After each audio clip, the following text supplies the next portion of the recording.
Hello guys, అందరూ ఎలా ఉన్నారు? వెల్కమ్ టు లూనా పండు. ఈరోజు ఏంటంటే ఒక కొత్త వీడియో గురించి చూద్దాం.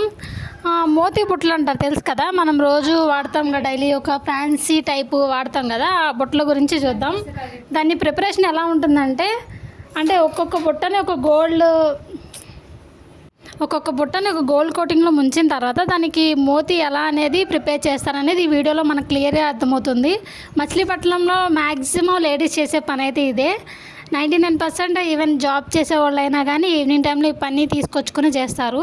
చాలా సరదాగా చేసుకుంటారు. అంటే మా లేడీస్కి ఈ పని చాలా అలవాటు అనమాట. మీరు కూడా ఒకసారి చూడండి. ఒక బుట్ట అయితే ఎలా ప్రిపేర్ అవుతుందని మీకు బెస్ట్గా అర్థమవుతుంది. మాటీలు సొరస తిప్పే విధానం ఒకలాగా ఉంటుంది, బుట్టలకి ఒకలాగా ఉంటుంది.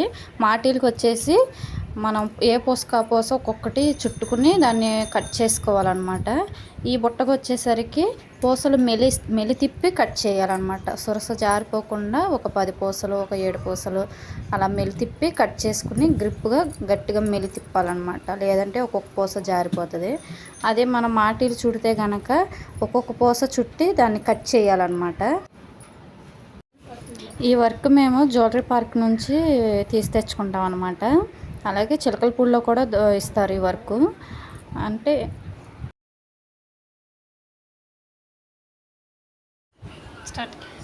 జ్యువెలరీ పార్క్లో చిలకలపూడిలో రకరకాల జ్యువెలరీ వర్క్స్ చేస్తాం. అలాగే మనకు కావాల్సిన ఐటమ్స్ మనకు నచ్చిన స్టైల్లో దొరుకుతాయి అన్నమాట. అలాగే మీకు ఇంకో ఆప్షన్ కూడా ఉంటుంది, అదేంటంటే ఆన్లైన్లో కూడా సేలింగ్ ఉంటుంది. అర్థమైందా గాయ్స్ ఈ వర్క్ గురించి? ఇంకా మీకు కూడా ఇలాంటి వర్క్ ఎక్స్పీరియన్స్ ఏదైనా ఉంటే మాకు కూడా కింద కామెంట్లో తెలియచేయండి. ఇన్ కేస్ కావాలి, వర్క్ చేయాలి అని అనుకున్నా కానీ చిలకలపూడిలో వచ్చి అడిగితే మీకు వర్క్ అనేది ఇస్తారు. బెస్ట్గా ఉంటుంది. ఇది ఇంటి దగ్గర మీరు హోమ్ మేక్గా కూడా చేసుకోవచ్చు, బాగుంటుంది. సరదాగా ఫ్రెండ్స్తో చేయడం వల్ల మీకు కొంచెం టైంపాస్ అవుతుంది, ఎంతో కొంత మనీ కూడా మీకు సేవింగ్ అవుతుంది. ఈ వీడియోని కామెంట్ చేసి, లైక్ చేసి, షేర్ చేయండి. Thank you guys, bye, see you.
చూసారు కదా, ఫైనలీ బుట్ట అయితే ఇలా రెడీ అవుతుందన్నమాట.